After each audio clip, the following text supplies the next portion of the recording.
Petrol ಹಾಕಿಸಿಕೊಳ್ಳುವ ಮುನ್ನ ಕೆಲವರು 110, 205, 95 ಎಂದೆಲ್ಲ ಚಿಲ್ಲರೆಯನ್ನ ಸೇರಿಸಿ ಹಾಕಿಸಿಕೊಳ್ಳುತ್ತಾರೆ. ಇದರಿಂದ ಅವರು ನಮಗೆ ಫುಲ್ ಪೆಟ್ರೋಲ್ ಕೂಡ ಬರುತ್ತದೆ ಅಂತ ಅನ್ಕೊಳ್ತಾರೆ. ಪೆಟ್ರೋಲ್ ಬಂಕ್ ನ ವ್ಯಕ್ತಿ ಮೋಸ ಮಾಡಬೇಕು ಅಂದುಕೊಂಡರೆ ನೀವು 110, 205, 95 ಎಂದು ಯಾವುದೇ ರೀತಿ ಹಾಕಿಸಿಕೊಂಡರೂ ನಿಮಗೆ ಪೆಟ್ರೋಲ್ ಕಮ್ಮಿ ಬಂದೇ ಬರುತ್ತೆ.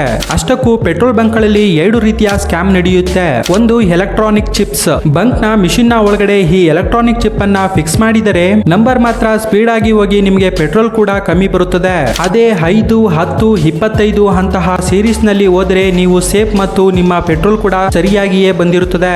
Next is petrol quality. ಹೌದು, ನೀವು ಪೆಟ್ರೋಲ್ ಕ್ವಾಲಿಟಿಯನ್ನ ನೋಡಬೇಕೆಂದರೆ ಡೆನ್ಸಿಟಿಯನ್ನ ನೋಡಬೇಕಾಗುತ್ತದೆ. ಅದರಲ್ಲಿ 720 ರಿಂದ 775 ಒಳಗಡೆ ಇದ್ದರೆ ಅದು ಉತ್ತಮ ಗುಣಮಟ್ಟದ ಪೆಟ್ರೋಲ್ ಆಗಿರುತ್ತದೆ. ಅದೇ 720ಕ್ಕಿಂತ ಕಡಿಮೆ ಇದ್ದಲ್ಲಿ ಸೀಮೆ ಎಣ್ಣೆ ಅಥವಾ ಬೇರೊಂದು ಐಟಮ್ ಮಿಕ್ಸ್ ಆಗಿರಬಹುದು ಎನ್ನಬಹುದು. ವೀಕ್ಷಕರೇ, ನಿಮಗೂ ಕೂಡ ಇದೇ ತರದ ಯಾವುದಾದ್ರೂ ಸ್ಕ್ಯಾಮ್ ಆಗಿದೆಯಾ? ಕಮೆಂಟ್ ಮಾಡಿ. ಹಾಗೆ ಇದೇ ತರದ ಮೋರ್ ಕಂಟೆಂಟ್ ಗಾಗಿ ನಮ್ಮ ಪೇಜ್ ನ ಫಾಲೋ ಮಾಡಿ.